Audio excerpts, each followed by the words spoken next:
Hello, everybody. So, welcome to Beyond the Stars Astrology. I am Joachim, and in chapter 3 of the medical astrology course, I will speak on the dissolution of the elements.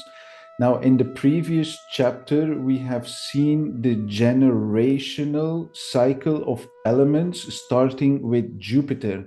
So, when Jupiter is in an optimal state, you tend to possess an inherent sense of faith and purpose in your life, which enables you to find meaning in all aspects of life, both significant and also the minor things in life, just as a recap here. So this in turn satisfies Saturn, facilitating the efficient completion of Saturn's various responsibilities.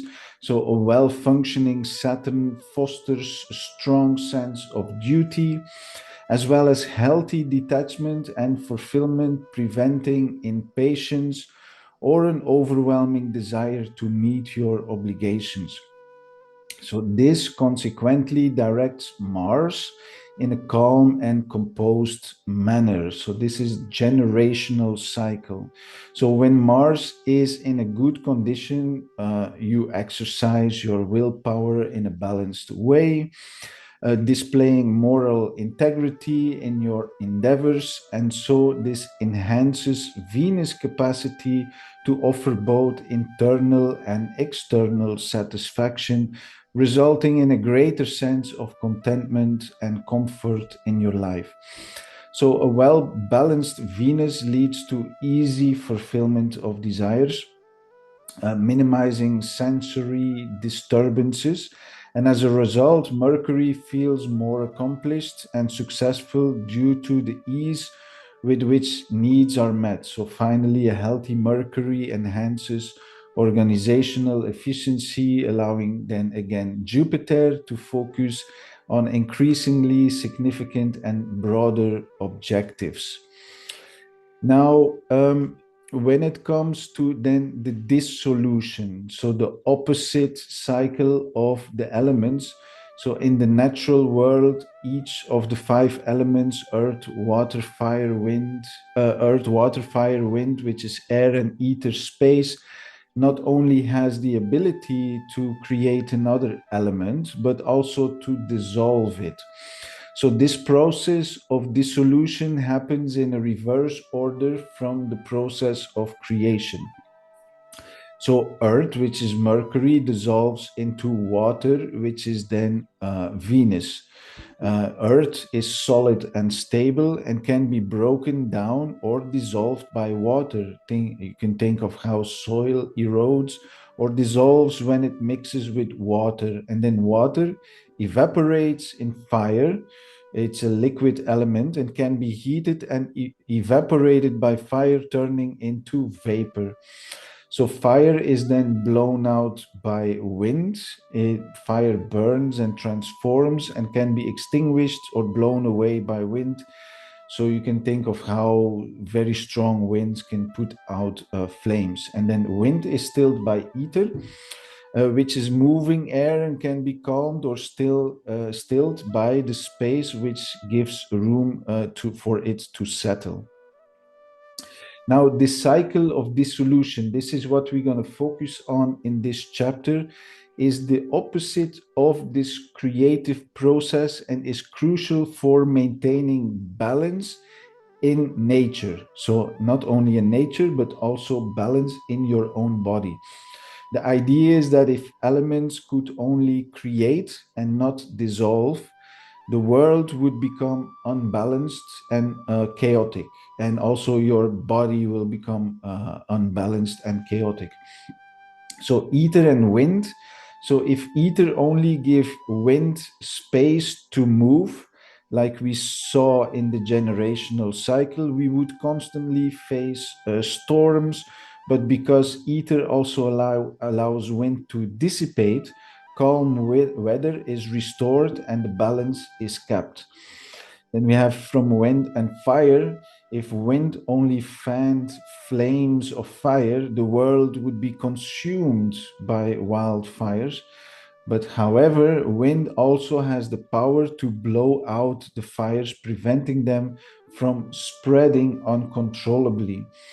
And then with fire and water, if fire only heated water, eventually all the water in the world would boil away. Fortunately, fire can also evaporate water, returning it into the atmosphere in a balanced way. And then through the rain, it comes back on the earth. Now, water and earth, if water only solidified into earth, the planet would become a lifeless rock. But water can also dissolve earth, keep the environment dynamic and fertile. Now, the planetary balance in astrology is very important if you connect this to the planets and the elements. So, just like the elements in astrology, they work together to maintain balance in our lives. Each planet has a specific qualities and drives, but if any planet's energy becomes too strong, it can cause problems. So that's why the planets also curb or balance each other's influences. For example, Mercury, which is represented by intellect and achievement, is balanced by Venus, satisfaction and comfort. So, Mercury represents our need to be practical, accomplish different tasks, and secure our goals. But if we only focus on achieving and never feeling satisfied, life becomes very stressful. So Venus steps in here to help us feel content and enjoy the results of our efforts so we don't constantly chase unnecessary goals. Now, without Venus, a person might always feel like they need to accomplish more even when it's not needed. And when you go then to the Logitadi Avastas on Mercury or Venus, this is very notable there. So Venus helps us feel enough and to appreciate what we have, and that is also sometimes necessary. So Venus, then, which represents comforts and pleasures in our life, is balanced by Mars. So actually, in the previous chapter, we started with Jupiter, but if we now take the dissolution cycle, we start by Mercury and go up like that. So Mars, discipline and action. So when Venus wants us to seek comfort, enjoyment, and to feel fulfilled in life, but too much of this can lead to laziness and especially indulgence. So Venus is specifically a karaka which is related to indulgences, especially in combination with Rahu or also very strong Mars. We have to watch out there. So Mars, even though it's the planet of action, steps can also step in to remind us of the importance of discipline, strength, and developing character through activity. So, Mars with Venus is not always bad or excessive. So, that's why in chapter one we spoke a great deal about dignity. So that has to be analyzed as an astrologer in the chart. So, for example, if we only follow Venus's energy, we might spend all our time seeking comfort and enjoyment, but never challenge ourselves. So, Mars ensures that we keep growing through effort and discipline. Now, Mars, representing discipline and energy, is balanced by Saturn in its turn, which is detachment and patience, because Mars drives us to be active and disciplined, but too much of this can lead to burnout. So Saturn steps in with its energy of detachment, patience, reminding us to slow down, take breaks, and avoid overtraining or overexhausting ourselves.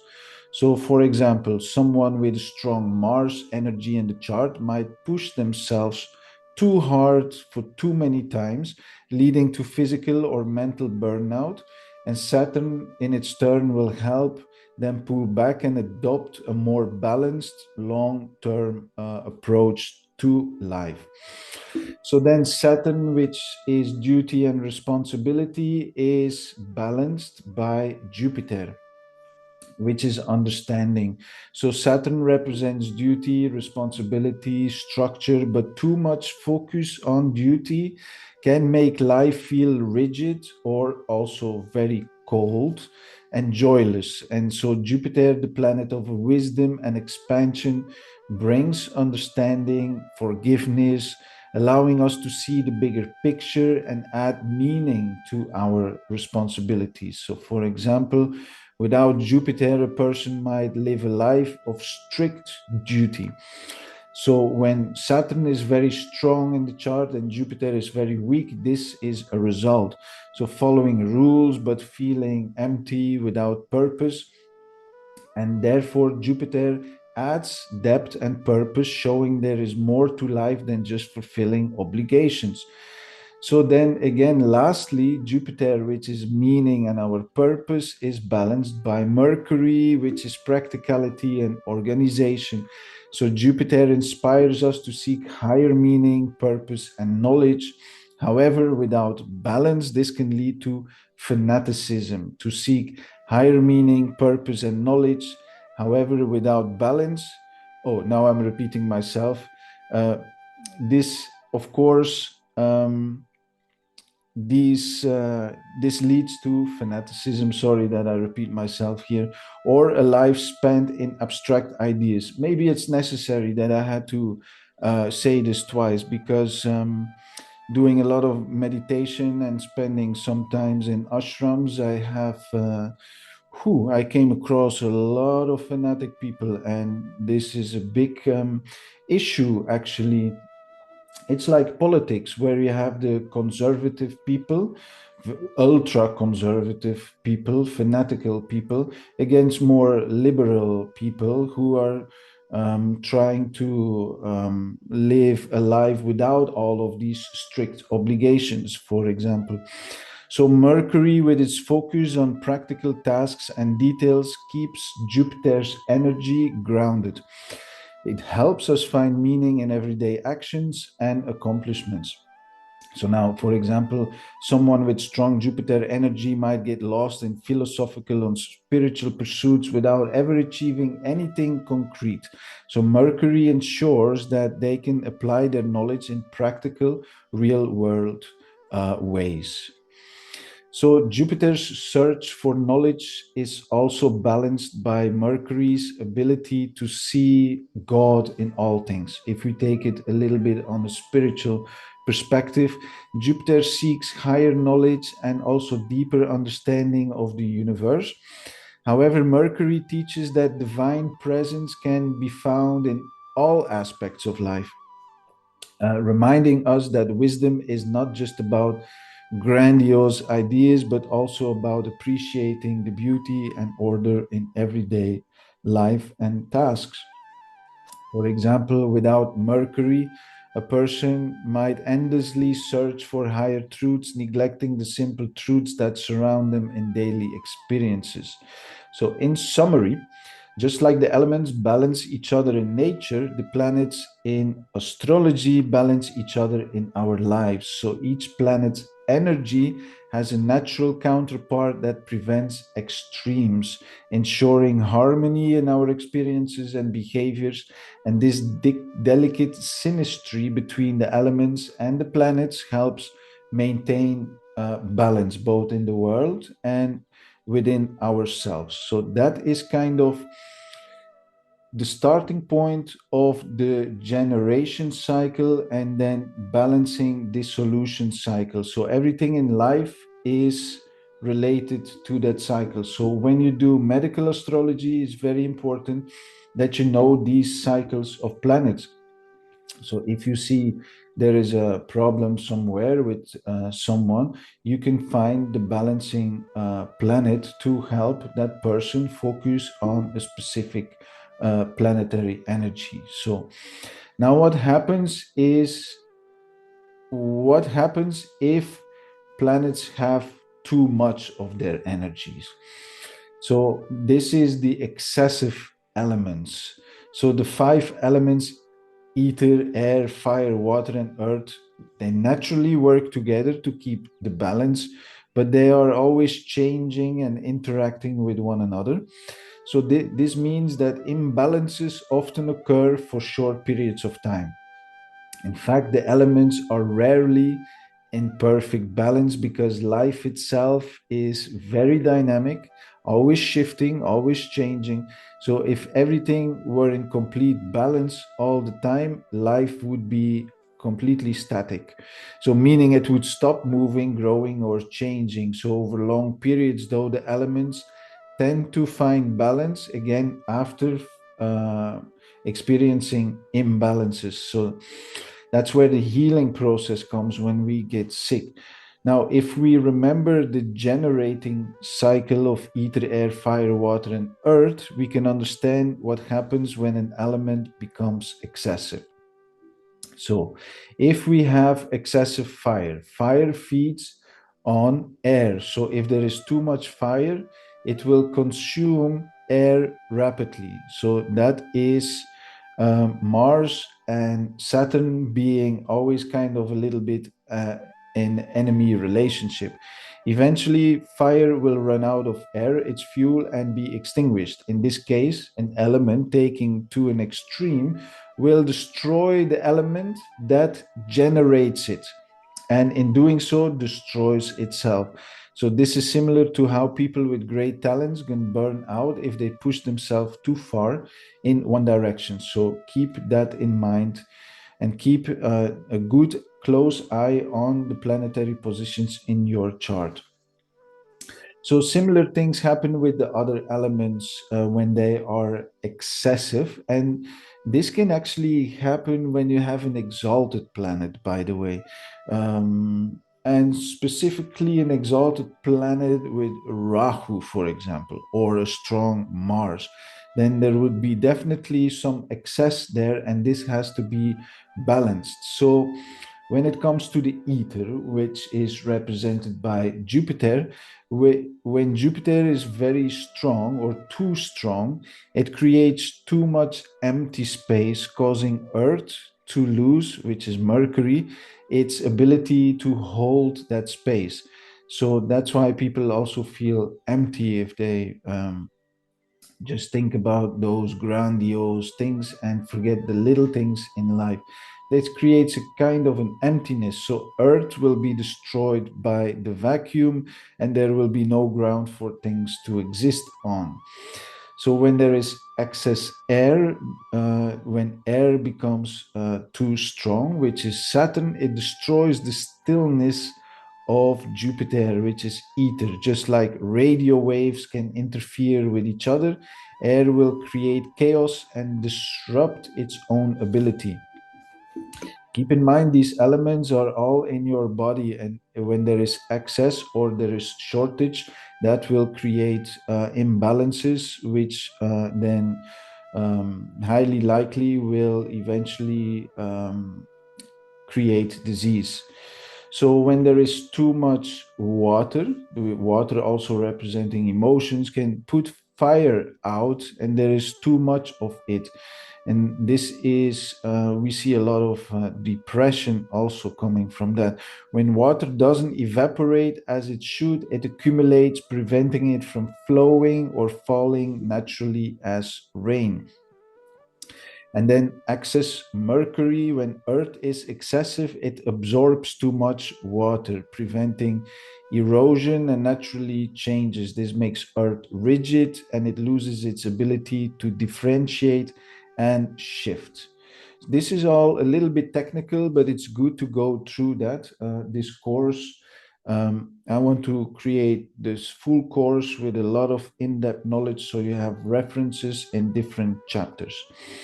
Now, just like the elements can also become imbalanced when a planet or a graha becomes excessive, it disrupts the balance between its qualities and those of other grahas, leading to difficulties. So, this principle shows that balance is essential for maintaining a good health and harmony. So, when any element goes out of balance, disease in the body or mind might occur. So excessive Jupiter, which is wisdom and faith. If Jupiter's energy is too strong, a person may have unrealistic faith and expectations of others.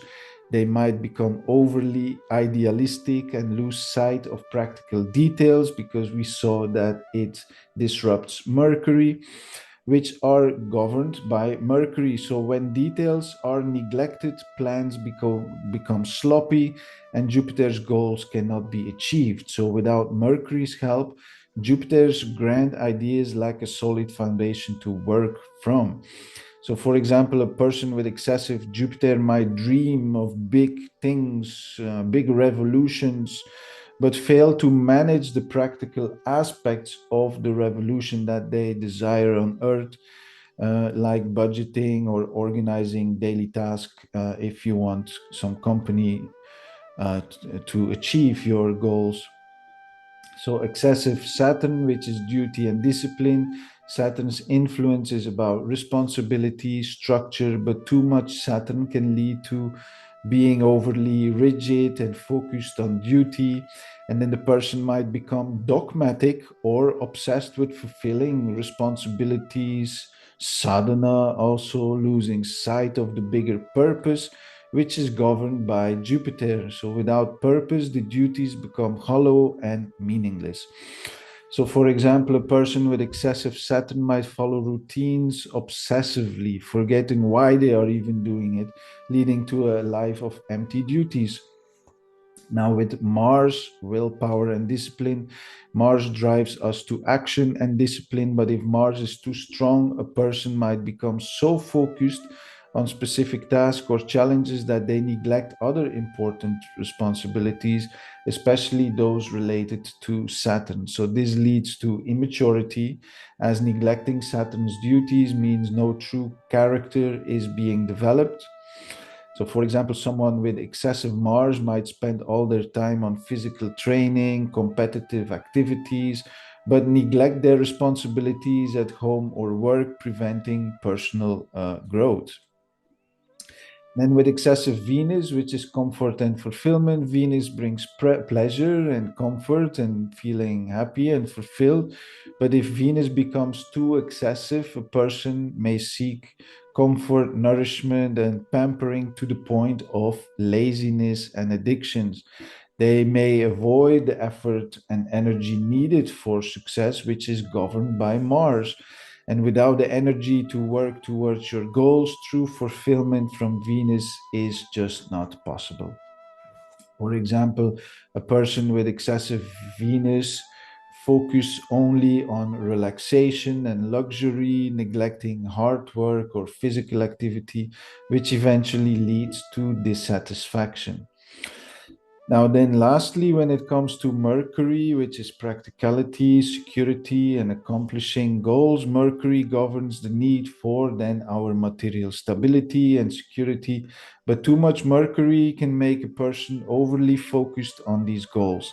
So, this can prevent these people from enjoying the pleasures of life that Venus provides. So, when a person is overly concerned with saving and holding on to their resources, they might become weak or unhappy because they never allow themselves to enjoy the fruits of their labor. So, this is also a problem. For example, someone with excessive Mercury might save money but never spend it on things that bring them joy, so leading to unhappiness and a lack of fulfillment, and just having a big savings account but not really utilizing that money for some well deserved holidays sometimes. Yeah, I also have to seriously make a holiday this winter. Now, the causes of excessive planetary influence. A planet may become excessive in several ways. This can happen when it's strongly influenced by Saturn, Rahu, or Ketu. So, or when it receives a powerful aspect from Saturn. Saturn is a real troublemaker at times.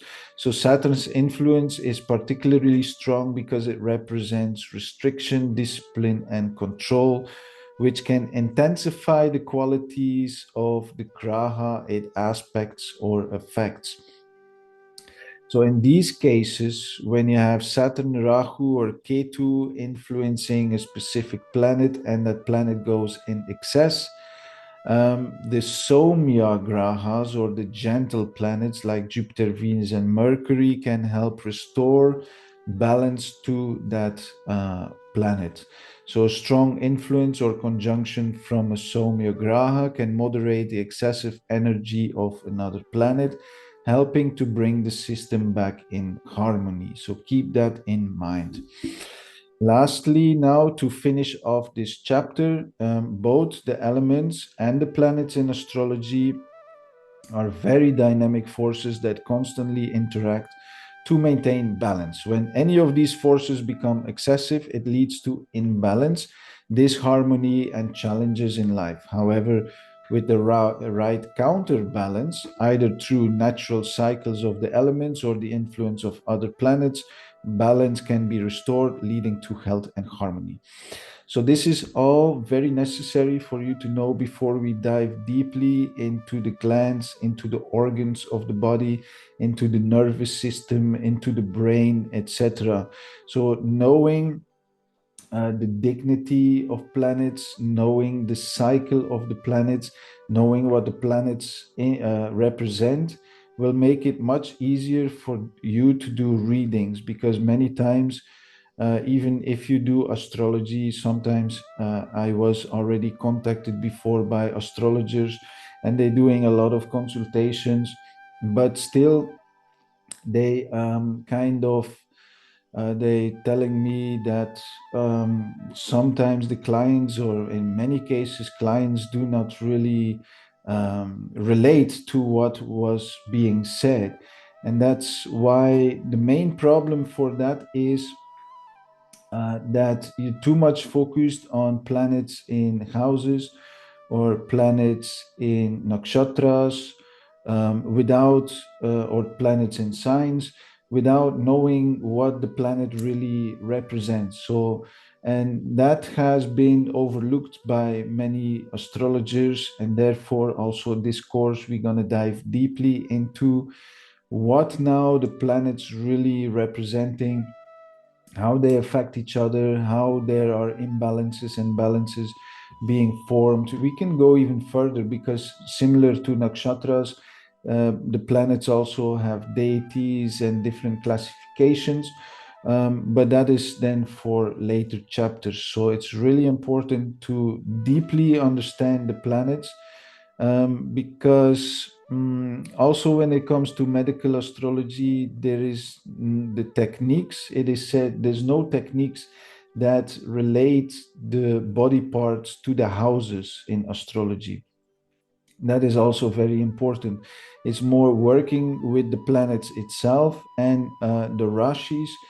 And when it comes to nakshatras, the body parts do not fully describe the full body. It's just a few body parts, but nakshatras can also give more nuanced understanding of medical astrology. But in this course, we will not focus on that. The main focus is really here understanding the grahas or the planets. So thank you for watching, and I'll see you in the next lesson.